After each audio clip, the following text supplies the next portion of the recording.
Aries crew, come on in, come on in, come on in. I hope you are having a fabulous end of the week and a beautiful start to the new year. Welcome to Aries Rose TV. We had to talk about a wonderful documentary that I saw on Netflix, Selena y Los Dinos. So I am a huge Selena fan. When that movie came out in 1997, it literally changed the way that I looked at that kind of music. And it just opened me up to a whole new genre and made me learn a whole lot more about a culture, made me interested in learning Spanish because of seeing that movie. I ended up taking Spanish for a very long time. I took Spanish through middle school, all through high school, little bit in college as well because of how much I enjoyed that movie and I was inspired by her story. So I was definitely interested to see how they were going to do this documentary on her, how they were going to talk a little bit more about her life in ways we haven't already seen in the movie or the series that was on Netflix. And I was pleasantly surprised at the way the documentary told Selena's story in Selena's voice. It went through clips and different interviews, and it gave her perspective on things as it was happening in that time. So I thought it was really cool to kind of hear it in her voice with her family adding in their perspective and their experiences it was going on. But it was really coming from her, which I thought was a unique perspective on a documentary for somebody who's already passed versus their story being told through the eyes of other people. So I think it's worth going to check out. And these are some parts of the movie that I really enjoyed. It was really cool to get a little bit more background on her father, Abraham Quintanilla, and his start in music. So I didn't realize he was a singer, but I did see the movie Selena when that came out, and in the beginning part, it did talk a little bit about his story that he had an experience when he went with his band. At the time, they were called the Dinos, and they were going to perform at some kind of club, it looked like. And when they go in, the guy was kind of taken aback, like, "Whoa, who are you? Why are you guys here? What's going on?" And he goes, "Oh, we're the Dinos. We're set up to perform here." And they're like, "Oh, can you wait outside for a little bit?" And he just brings them a check to kind of say, "Thanks, but we're not going to need your services." And he said it was ultimately because they were Hispanic that they were being rejected, that he thought that the person probably thought the Dinos were an Italian group and they didn't want them there. And he said at that point, because they were singing in English, that's when he decided that they should go into Tejano music and they started singing in Spanish. And so that group had some success early on. It talks about his marriage with Marcela Quintanilla. And what I liked is she actually spoke in this documentary. Normally, you never hear from Selena's mom. She's the one who's kind of always in the background, more quiet. And this time she did speak, and that was kind of nice. I was pleasantly surprised to see her participation in this documentary, which also made me enjoy it even more because it was her whole family. What you didn't know at the time when the documentary came out is that her father, Abraham Quintanilla, was no longer going to be with us because he ended up passing away after that documentary came out. So it was also nice to have him a part of that, knowing that's probably one of the last pieces of his contribution to Selena's legacy for the future, for people to come and see and hear the story out of his mouth, because he was really the driving force. I mean, she was the talent, she was the face, she is the name, she is cemented in history, but her father, Abraham Quintanilla, was the driving force behind that group and behind their success. And had he not did what he did with the group and pushed them in the ways that he pushed them, they may not have become the success that they ended up becoming. And they may not even be a group that's still being remembered and talked about today. So, I mean, his contribution, no matter which way you want to slice it, I think was just major in setting that group up to become what they became. It's just unfortunate they didn't get to see their full potential. But, this is more focused on her life and what she was able to achieve. And I always like that about the family. They put very minimal energy into her passing. You can't ignore it because it is a fact. It is something that happened. It's very unfortunate. super sad no matter which way you slice it. And every time it gets to that point, I'm always sitting there on the edge of my seat thinking, oh man, I really want to see where they're going with this story, how far this group can go. And then that part always comes in and just completely throws off the whole vibe, because you're watching them go through so much struggle to get to the place where they're enjoying success, and just to have that taken away before they could see how far they could go and what it could have become given more time. So tragic. Just adds another layer to the sadness of that story. But this documentary primarily focuses on her rise and the family dynamic and the dynamic with the group Los Dinos. So I really always appreciate that they focus more on that, because I think it does help you be able to deal with the fact that she didn't get to live a long time and didn't get to see some of the success that she definitely had postpartum or post mortem. Let's see here. In the beginning of the relationship with Abraham and Marcella, she talks about how when she was pregnant with AB, and when he was little, that Abraham would be out a lot on the road traveling, and that was hard for her to be able to raise the child and have him gone a lot. And then she said when Suzette came, he just dropped her off at the hospital and had to go and do a gig. So it was a challenging time in their relationship, because she had to do a lot for the kids and he was out doing what he loved and how he knew to make a living doing music, and it was kind of colliding with being able to have a home life. And he said one day he came home from being out on tour, and his son AB would be kind of scared. He didn't really want to come to him because he didn't really recognize him. And he said it was at that point he realized, okay, I got to do something different. This isn't going to work. My kids don't even recognize me. We're going to take a little pause for comments. In a Dream Barbecue fan, this is Selena Quintanilla. This is about the Selena y Los Dinos documentary on Netflix. And let me know, if you are a Selena fan, what your favorite song is. And if you had a chance to check out the documentary, here we'll give you a shout out in the comments. And if you are an Aries Crew member, leave hashtag Aries Crew. Or if this is your first time on the channel, leave first time watcher. I want to give you a shout out as well for stopping by. Now we're going to get back into this documentary.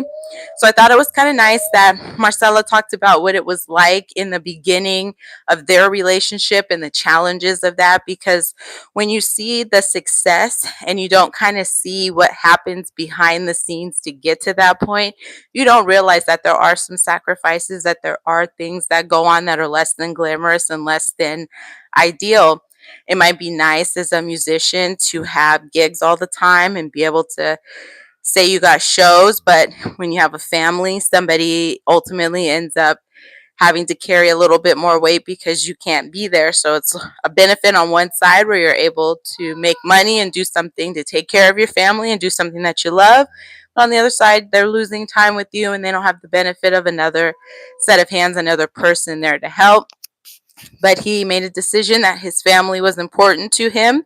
And I'm sure that that decision changed the course of their lives. We'll never know because he didn't continue in music as a musician himself. But he decided to go get a regular job. He said that's where he started to work at Dow Chemical. And it was going well. But he said he wasn't happy. That wasn't the life that he wanted. He said once music gets into you, it's like you get addicted to it.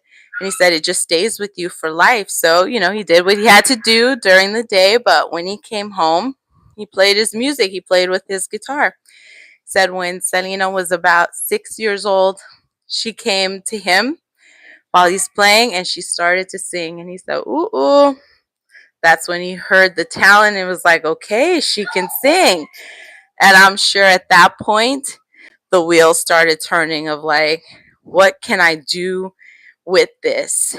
And kind of just taken from parts what I remember in the movie of him coaching her and teaching her songs and how to try to sing with emotion or how to sing a song what a song was trying to convey. I always thought that was cute when you're trying to explain things to kids about concepts that they haven't experienced yet, so they don't know what it feels like. They don't know how to make a song give that same emotion to somebody else. But I always thought that was kind of cute watching him try to explain that and watching her grow, and how her dad was really cultivating that from what he knew. And then from there, he's like, hey, I know music. I have these kids here. My daughter can sing. What can we do with this? So he decides to turn his family, his children, into a band. So he's got his son, AB. He says he goes to get instruments. He has AB on the bass. And then Selena's the singer. From there, Dad's doing the guitar. So they need one more person for the drums. So Suzette says, they go, well, we got one more kid left. So Suzette, you're going to be playing the drums. Much like in the movie where she's like, no, no, girls don't play the drums. I'm not into that. I don't want to play the drums. She didn't want to do that. But ultimately, she did play the drums. She was a very good drummer. Fun fact, she said, I'm not in this documentary, but in other things I've seen her in, she said that she learned to play the drums on a right-handed drum set, but she's left-handed. So she had to learn to play the drums with a different hand than she's dominant with, but she still learned. And I think that's really cool that he gave his children a skill that they could ultimately, and his son did, turn into careers that went beyond when, unfortunately their sister passed.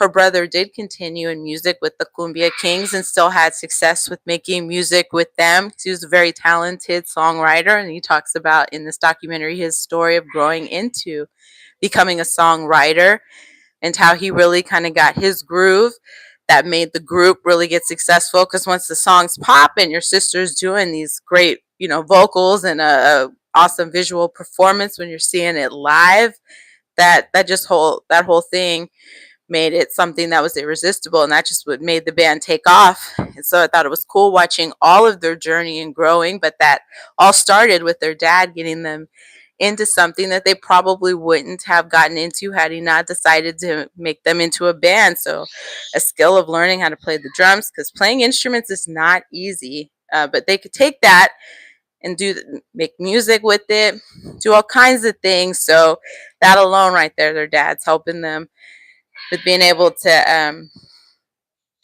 fall back on something else. This doesn't work out, but fortunately it did work out because he had the right formula. He knew what to do, and it was the right time and the right set of people. So talks about how the kids had to practice about 15 minutes a day. And Selena says, when we were kids, we didn't really like it, so they would not be so excited. He probably gave their dad a hard time, and his dad said, I was strict. I made them practice, and they were going to learn it. And so I'm sure in the beginning, especially when they're kids, it was a clash. She talks about, we want to go outside, we want to play, but their dad was like, nope, you guys got to be disciplined here. But she said, as I got older, I really appreciated him starting us off young. And I couldn't agree more. You probably don't see the value in it as a child, but as you get older, that consistency, that staying focused, that drive, and that little bit of time you put in, it's a snowball and it adds up. And I think that's what helped make her what she became and made the group so successful, is because they had a lot of passion, they had a lot of practice, they put a lot of care into their craft, and it showed, and that's what drew people to them. And it all started with that work ethic that their father put into them when they were little, that just probably made it a lot easier when they became adults to excel in this world that requires a lot of time and energy to be successful in music. They had to do a lot of touring around and probably didn't make a whole lot of money in the beginning part.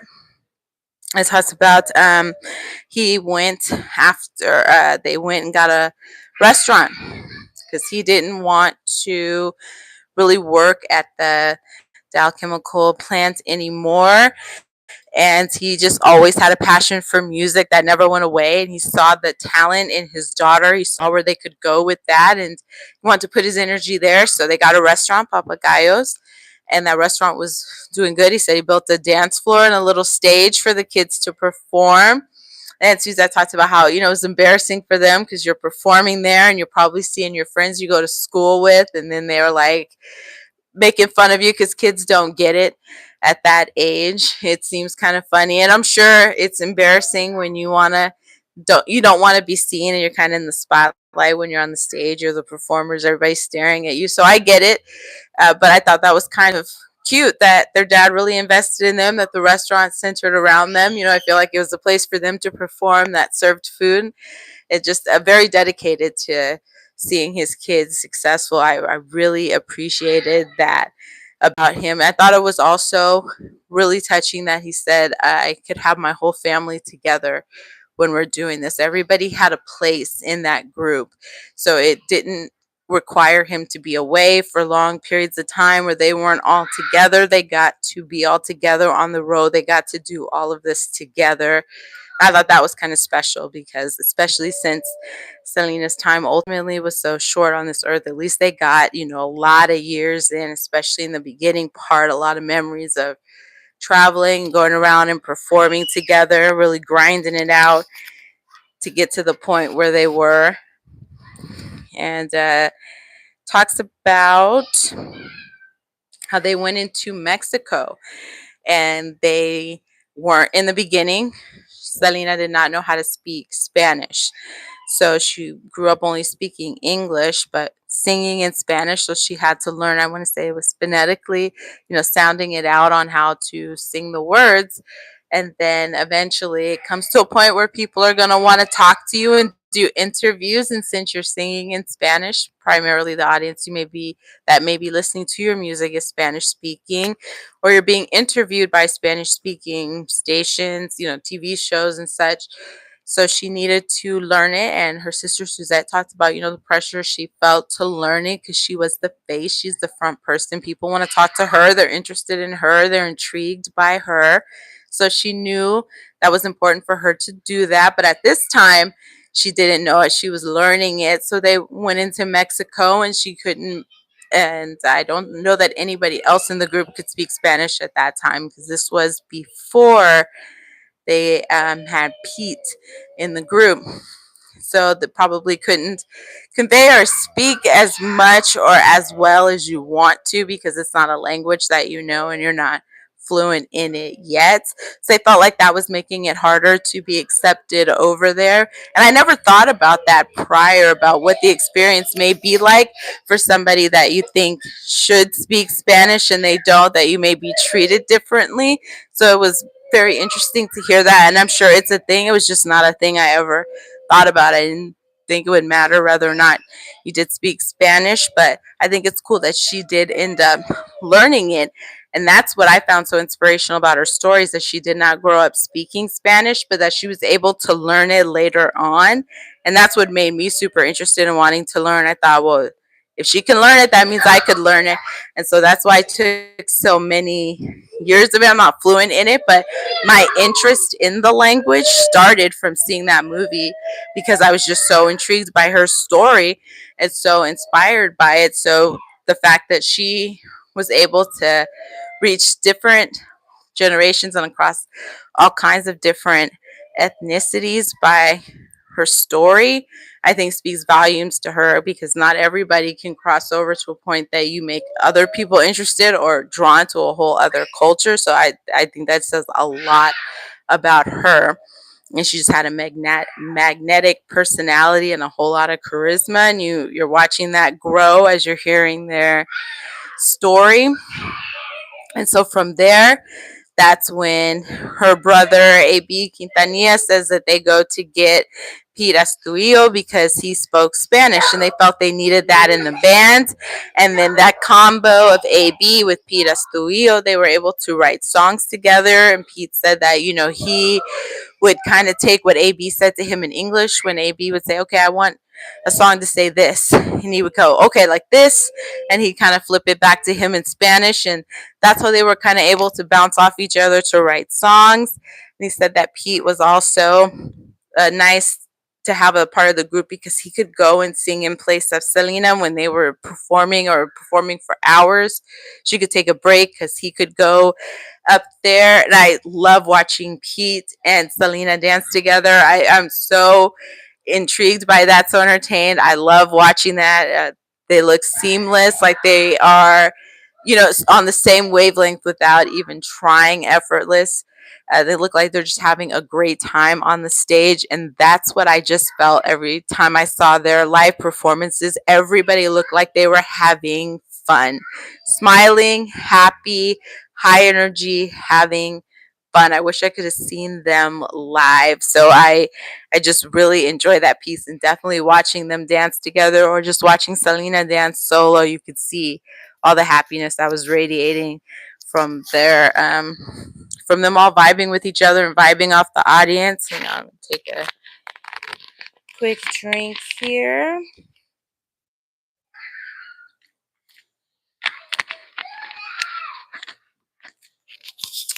Then we're gonna jump back in.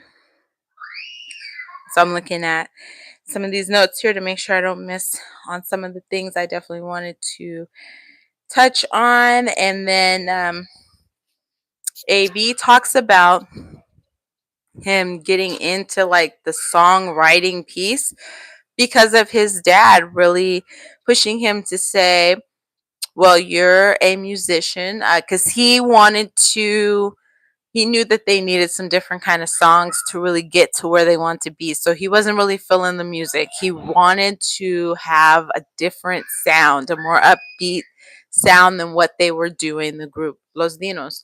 So he went to a person, and I cannot remember the name, that was well known for doing all the songs that were big in Tejano music at that time. And he went there. He said, look, I need a song. Can you help me? So the guy says, come by, see me. I'll get you a song. So he's super excited about that. He's like, great. I go tell my dad. I go tell Selena, we got a song. This is it. We're gonna be good from here. And then he says he gets a call. This person no longer wants to give him a song, and said he just crawled up in a sleeping bag and he started crying. He said he just crawled up in the sleeping bag and started crying because he was so upset. He thought, I lost my chance. This is not gonna, we're not gonna ever get what we need. We're not gonna get these hits. I don't know what we're gonna do now. His father's like, well, this person's a musician. He goes, yeah, well, you're a musician too, right? He goes, well, yeah. And he goes, okay, so what's stopping you from being this person? If they can do it, you can do it. If you're starting from the same point. And he's like, okay. And then the first song he wrote with Ricky Vela, Dame un beso. They wrote that song together, and he said he never would have went that route if it wasn't for his dad saying that to him. So, again, taking the talent of knowing an instrument, knowing music, now you're taking that to put music together for your group. So, there's a sound you want, you can now create that because you're learning how to do that. So he talked about how he went and got the music and broke it down to understand the sounds and what they were doing to create the music so that he could make it his own, add his own little formula, add his own little flavor to it. But you have to learn somewhere. So I liked hearing how he learned it. He didn't take formal classes. He just deconstructed music that was already out there, broke it apart to figure out how do you put this together to make this into a song, make it into a melody. So that was really cool to hear, because you don't always hear a lot about how somebody gets into their journey of being a songwriter, or how did you learn how to put music together. I thought that was really cool to hear that. And you watch how he grew. He got better and better with the music as you go along, and as he probably grew in Spanish, he got more confident in how to put the music together and how to convey it to the how to get his music out through his sister, because it was like, I think she was really the conduit to his creativity. She took the way he heard it, the way he saw it, and she just added her flavor onto it that really made the music pop. And that's what made their style of Tejano music so interesting to me, because I never really heard it the way they did it before. It just had an R&B pop vibe to it. It had a little mix of English music to it that definitely resonated, which I think is what just made it very unique and made it appealing to all different kinds of people, and it still holds to this day. So I thought that was cool, hearing a little bit more about the brother and his journey as a songwriter, and how he worked with his sister and they kind of played off each other. He talked about in a song, Amor Prohibido, that there's a space he left in there that she ended up filling in with the "Oh, whoa, baby." And he said that song wouldn't be the same without that part, but he had a gap in there and she just added that in herself. So I thought, they were definitely peanut butter and jelly to each other. So I'm sure when she passed, it was probably very hard for him to have that creativity back, because part of that spark, when you have somebody who you work so well with, when that's gone, I'm sure that takes some time to get back. But he eventually came back with the Cumbia Kings. But just watching those two together and the kind of music they were making at that time, it was really sweet. And to see brother and sister growing up and helping each other. Essentially, she was making him into a songwriter, a producer, and he was helping her become, really well known for some beautiful songs. And then the band together doing these electrifying live performances, they were well on their way. They were well on their way. And it was cute when they talk about the love story between Chris and Selena. The family was not, I think, a huge fan, especially her father. Not such a huge fan in the beginning, and I totally get it, because at the time nobody knows that she's not gonna be living past 23. So you're thinking that they're gonna be here way past you. So you think there's always time. But when I'm looking at it now, I'm thinking I'm surprised they weren't happy that he was in the band, because he's somebody that's already close to you guys. He's somebody that you see, you've had experience with. At least he's not a random person. You don't have to worry about would he pull her away from music because he's not a part of it. He's a part of the band. So she eats, he eats. So I'm really surprised they didn't see that as like a thing, but I'm also sure with her father, because she's the baby, he was not gonna be happy with anybody. It was probably, you'd have to be maybe the president of something or something huge for him to want you. I think it was always going to be a challenge no matter who it was. But I just think back, I'm sure it worked out better that he was a person who was a part of the band and into the music, because that whole family's life was music. So um, I'm glad they were able to get over that. Everybody knows the story. They ended up having to elope because her dad was just not going to let that relationship thrive until they made it, so that he had no other choice but to accept it.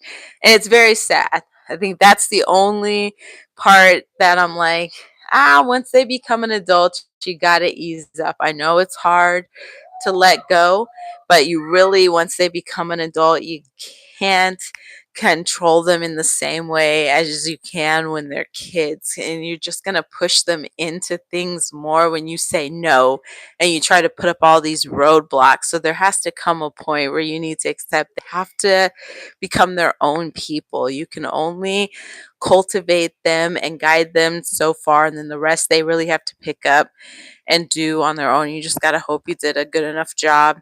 They go in the direction that you want. And I think she did. It's hard probably for any parent. And she was this baby and she's this superstar and she's on the cusp of doing big things. She was going to be going over into English market. Her Tejano music and their cumbia music was just blowing up. They were doing so well. So I'm sure he just didn't want her to get lost in love and get derailed off this path. And they worked so hard to get there. So I'm sure he saw Chris as more of taking away, but I never got that impression the whole time. So I'm just thinking it might have just been a thought of like, I don't think anybody would have been good enough for his baby girl. But Chris did add something to that band. Everybody says he was a really good guitarist, and he added just a different flavor to the band, and their music was really good. And they when they were all in sync and they were all gelling together, they put out some classics. So I mean, he definitely added something to the band. I don't know if it all would have been the same if you changed any of the players in it at all. I just wish they had a longer time to enjoy it and an opportunity to see the full success that they could have reached. But the documentary was shot in a very, it was a like you're watching home videos and footage, and it's like you're hearing their stories, stories you'd sit and just hear if you're sitting at home at the campfire with your or not campfire, you're sitting at home by the little fireplace and you're telling stories. That's the way I felt it came off. It wasn't like this formal documentary. It was just really sweet through photos and interviews and listening to the family out a little bit to that time. And the when it would go into talking about a different person, it kind of go to, I want to say it was like purple, and then it had this cursive that I think was like meant to be similar to how Selena probably wrote, and it would have their name like Ricky Vela or AB Quintanilla, Suzette Quintanilla, Marcela Quintanilla. And I really like that touch, and I like the way you just really felt like you were sitting at home watching videos with them, and they were just talking to you about that time of what was going on in there. Kind of just a different feel than other documentaries, more personal, more engaging. And I felt like more immersive with the family story, because as much as I love everything about Selena, the family is a huge part of the story too. And I like the way that they let her shine, but they also don't ignore the fact that they were important too to her success. And they were important to her success, and they all needed each other. And she always gave them respect when she was alive and acknowledged them and said, how important they were, or called out the roles that they played. And so I don't have any qualms with them making sure that they're highlighted and their contributions are highlighted to their story. And I also appreciate that they, and we won't even use the name here, never talk about the person who took her life. They don't bring up that person's name. They don't really dwell too deep in that place. You acknowledge it again because you can't ignore that being a part of the story, but she doesn't get to shine off of Selena's name. And I like that.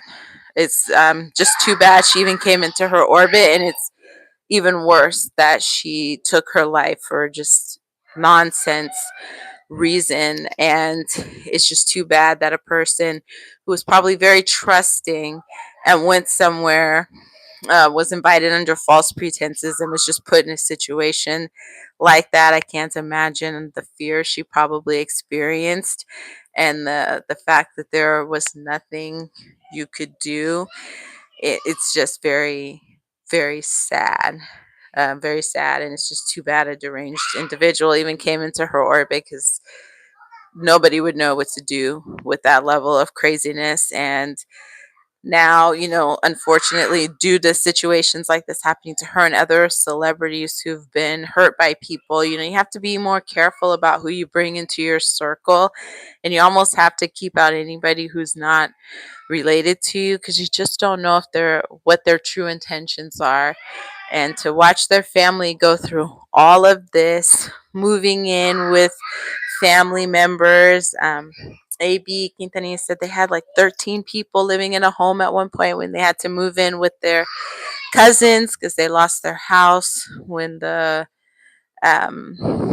stopped drilling for oil, I guess, in that community. Just everybody lost money. It hit into kind of like a recession, and their restaurant couldn't survive, so they had to go live with family members. So you do all this struggling. And Abraham talked about, his wife said, look, we got to go get food stamps. We're at a point, we need to make sure we can feed these kids. We got to go. He said they go in there, they have Selena with them, and the woman goes, look, it's the little girl that sings at the restaurant. He said he looks around, he's like, oh, I think we're in the wrong place. And he walks out of there. He's like, I can't I can't do it. We're not doing it. You got to figure something else out. You go through all of these things. You go through a lot of hardships because there's going to be something better on the other side. And just to have somebody who wasn't there for any of that just come in and derail the whole show because they have mental health problems that they need to deal with, and they chose a path that ended up altering a whole lot of people's lives. Um, I'm sure that's gotta be tough to deal with, and I'm glad that that person does not get a chance to enjoy freedom because they took away a person's life. They took away a lot. They took away their ability to have kids. They took away a future for the person that she was with, Chris, that his life went into some crazy directions for a little bit after she passed, and I'm sure their family experienced their own stuff. So definitely she doesn't deserve to be out and able to be around her family or happy when she took away so much from the world, really, but definitely their family in particular. It's just a beautiful documentary. I think just a very sweet homage to a sister, to a beloved community member for the Latino community, to a beloved Tejano music figure, and to somebody who the English market loves because the songs that she was able to do, Dreaming of You and I Could Fall in Love. Dreaming of You is my favorite, but I Could Fall in Love is a beautiful song as well. Those songs are well loved. I mean, her legacy will continue well beyond when there's no more Quintanillas left that were there with Los Dinos. Her legacy will continue because she's constantly being introduced to new fans. So they have cemented their place in not only Tejano music, but in American music. Kudos to Abraham for that, and may he rest in peace. Kudos to Selena Quintanilla. May she rest in peace for all of their hard work. And to that whole family, AB Quintanilla, Suzanne, and Marcella. Much love. I know it's tough to lose those two people in your family, and in particular, Abraham was an anchor, especially during that tough time of losing Selena. There's solace in knowing he's reunited with his daughter, but it is sad for those who are still around that he's not here with them. But kudos to all of them and Chris Perez for putting this together and for sharing those memories with us and still talking about her because we still love to hear about her. They could put out a million of these and I'll still watch every single one of them. But let me know if you watch Selena y Los Dinos and what your thoughts were. If you're a Selena fan, what's your favorite Selena song? We're going to be going live again tomorrow, so stay tuned. Make sure you have your notifications on. And if you have not already done so, hit that subscribe button. We'd love to have you a part of the Aries crew. We have fun over here. That way you can find out every time I go live, post videos, post shorts, and all that good stuff. Check out the communities tab. I post on there regularly. Have a wonderful rest of your morning, afternoon, or evening, whichever time of day you're watching. Take care. We'll see you later.